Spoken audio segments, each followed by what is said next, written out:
There's probably something about your life that you keep trying to change. Maybe it's something everyone can see. Maybe it's something no one else knows about but you. But somewhere in your life, there's this version of you that you keep reaching for and another version of you that you keep waking up as. Sometimes this change that we want is physical. I want to live a healthier life. Sometimes this change is just kind of neutral. I want a car with heated seats. But sometimes that change is inside and it's deeply personal. I want to love my husband better. I want to be a person my kids can look up to, or I want to have a deeper spiritual life. Whatever your thing is, in our quietest moments, we want to change, to be better and do better. We buy creams, workout equipment, books. We buy a million other things to become better versions of ourselves. And sometimes it works, but that inward change is harder. It kind of feels like it's an operating system that's underneath everything. You can change the wallpaper and move the apps around, and you can promise yourself that it's going to be different this time. But the same old thing keeps booting up. And so we feel guilt and shame, frustration. We feel helpless. And it's not just the guilt that comes from eating an entire bag of Oreos in bed. This is a deeper shame that says, this is who I am and it can never change. Or can it? See, Stephen's story in Acts chapter 6 and 7 is the story of someone who should have been easy to overlook. He only shows up in these 2 chapters. He wasn't one of the 12. He wasn't famous. He definitely wasn't a person everyone expected history to remember. He was just a guy, but he was a guy who was available, who was full of faith and full of the Holy Spirit. And yet, this short biography of this everyman shows us what's possible for us. That we don't have to be special, important, or famous for God to do something beautiful in and through us. And no matter how it may seem, everyone can change. And if everyone can change, then the question becomes, what are we changing into? And that's where Stephen's story helps us, because Luke, who wrote Acts, is showing us a life that started to echo Jesus.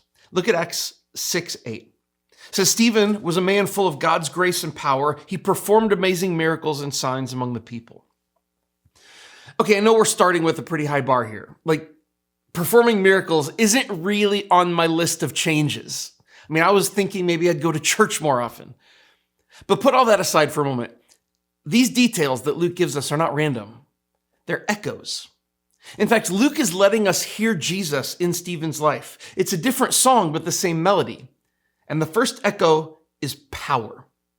And in Stephen's case, that's performing miracles.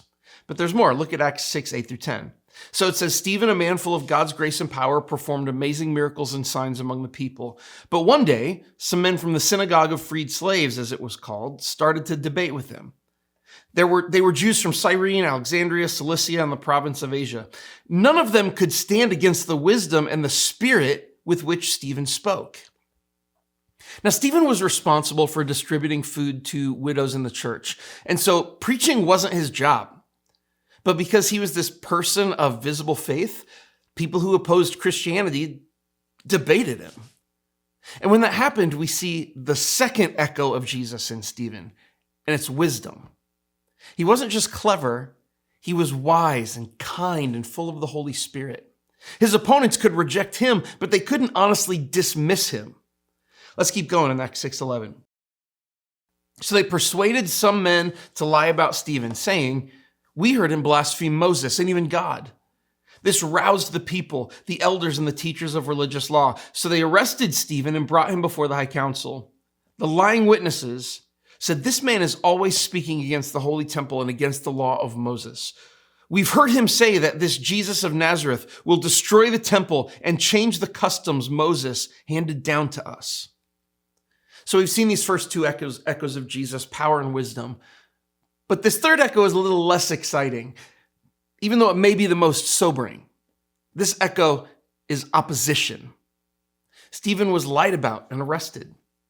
When people can't defeat the truth, they often try to discredit the person telling it. And so they accused Stephen of blasphemy against the temple and against the law of Moses. And then he was dragged before the high council. And for the church that was going to later read this story while facing pressure, rejection, violence, and persecution themselves, Stephen's story told them this: you are not abandoned when faithfulness costs you. The Holy Spirit is still with you, even when the room turns against you. I mean, look what happened when he was presented to the high council in Acts 6:15. At this point, everyone on the high council stared at Stephen because his face became as bright as an angel's. If you had to guess what happened to Stephen because of his faith, this was probably not on your bingo card. But here we are with this final echo of Jesus seen in Stephen, and it's glory. Or, how I like to say it, he had a shiny face. I mean, I've prayed for a lot of things in life, but praying to walk around with a shiny face is not one of those things. And if we're being honest, I mean, this is all pretty weird. None of this is on the list of things I want to change in my life. Very little of this really makes my life better. Being lied about doesn't improve my reputation. Winning every argument definitely won't upgrade my marriage. And having a shiny face won't help me discover my purpose. In fact, I've skipped over Stephen's story more than once because it hasn't seemed relevant to my life. But I've learned this. When something seems weird or out of place in the Bible, there's usually something else going on. And when you want to figure out what else is going on, you should always start with Jesus. Jesus is the lens. If you don't know what to do with a story, start by asking, how does this point to him? So let's do that. Let's hold these strange details of Stephen's life up to the life of Jesus, starting with the fact that Stephen was performing miracles. Let's look at Jesus in Matthew 9:35. Jesus traveled through all the towns and villages of that area, teaching in the synagogues and announcing the good news about the kingdom, and he healed every kind of disease and illness. There's a connection here. You see it? Stephen performed miracles just like Jesus did. Let's jump ahead to Matthew 22:46. Where there's another connection. In Matthew 22:46, it says, no one could answer him. And after that, no one dared ask him any more questions. This is Jesus, who taught with so much authority and wisdom that no one could answer him, just like Stephen. So there's this second connection between Stephen and Jesus. Now, what about the opposition Stephen faced? Matthew 26:50 says, inside the leading priests and the entire high council were trying to find witnesses who would lie about Jesus so they could put him to death. Finally, 2 men came forward who declared, this man said, I'm able to destroy the temple of God and rebuild it in 3 days. See, Jesus was lied about and accused of the same thing Stephen was. There's a third connection.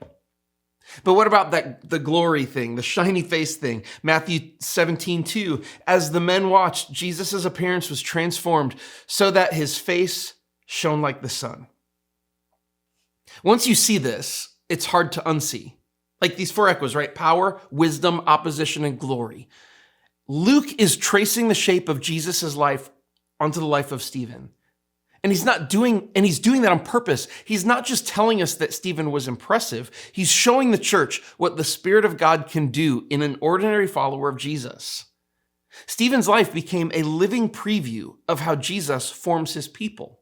And it wasn't because Stephen was special in a way no one else could be, but because the Spirit of Jesus was forming the life of Jesus within him. That doesn't mean that every one of us should expect our face to shine or our lives to look as dramatic and miraculous as Stephen's. That's not the point. Stephen's story is an extreme picture of what's a normal Christian calling, to become like Christ. The same Spirit who made Stephen look like Jesus is still forming ordinary people into the image of Jesus today. These echoes didn't happen because they were so impressive. They happened to show us that faith doesn't just improve us, it transforms us. And it transforms us in a specific direction. Because in Jesus, not only is change possible, but change has a destination, which means this: everyone can change because everyone can become like Jesus. Think about it this way. A caterpillar doesn't become a butterfly because it wants to look pretty. It becomes a butterfly because that transformation is written into it. It's built into its very nature. Why does a tadpole become a frog? Because it's designed to. And you were designed to be like Jesus. You're wired for it. We all are. Every human being was made in the image of God, which means the deepest purpose of your life is to reflect God into the world. And Jesus is what that image looks like when it's fully alive. When we become like Jesus, we're becoming more truly human. But sin bends us away from that design. Sin teaches us to curve inward, to protect ourselves and prove ourselves, to serve ourselves, and even to try to save ourselves. And so when we resist Jesus, we aren't just breaking religious rules, we are fighting the grain of our own creation. We're just caterpillars trying to become cars or tadpoles trying to become trees. We're trying to become something we were never made to be. 2 Corinthians 3:16 puts it this way, but whenever someone turns to the Lord, the veil is taken away.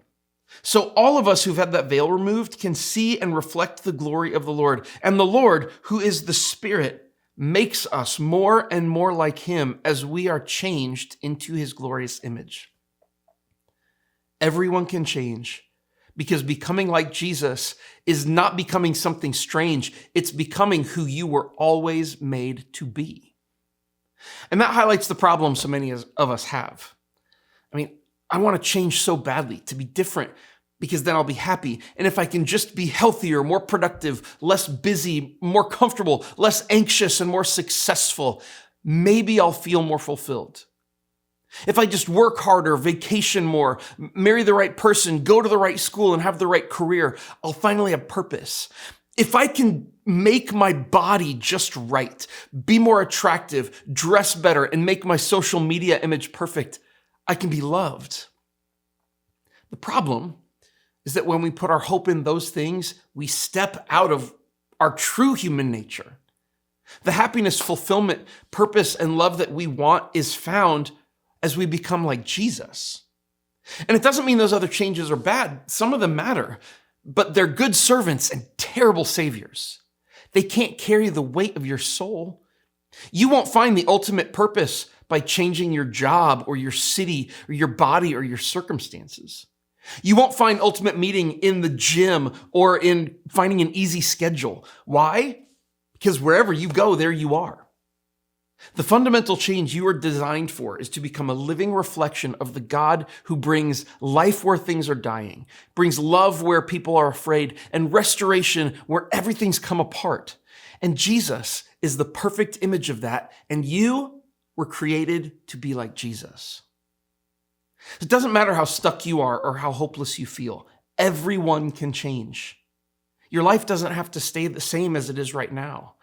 But the change you were made for isn't just a better schedule or a better body, a better job, or a better set of circumstances. The change you were made for is Christ-likeness. You were made to become the kind of person who can tell the truth without being cruel, who can love without being ruled by fear, and who can give grace without giving up. So what do? We orient our lives around Jesus. We stop making Jesus one more tab that's open in the background of our lives and we put him at the center. That's what Stephen did. In fact, the only description we have of Stephen was that he was full of faith in the Holy Spirit. Not that he was famous or talented or impressive or trying harder than anyone else. Stephen just gave God the life he actually had, not the life he wished he had. And for some of us, that's where the change needs to begin, because our faith has become this teeny tiny part of our lives. We look to Jesus when we are desperate or in need, but for all intents and purposes, he's no different than the bottle of bleach under our sink. We pull him out when there's a really bad mess to clean up and then put him back. But Jesus didn't come to be useful in emergencies. He came to be the center of our lives. So maybe the invitation today is simpler than we think. Not necessarily easy, but simple. Stop trying to become a better version of a self you were never meant to be. Stop trying to become more impressive, more admired, more comfortable, or more in control, and put Jesus back at the center. Look to him, listen to him, follow him. Not because you're already strong enough or spiritual enough or disciplined enough to do it, but because you have the Spirit of God. And when the Spirit of God is in you, he can do what you can't do yourself. Stephen was just a person full of faith in the Holy Spirit, and somehow his ordinary life started to look like Jesus. And that can happen in you. It can happen in your home, in your anger, your anxiety. your habits and your relationships, in the places you feel most stuck and most ashamed. Everyone can change because everyone can become like Jesus. The life you were made for is found as you live like Jesus lived, think like he thought, and do what he taught. Thanks for joining me.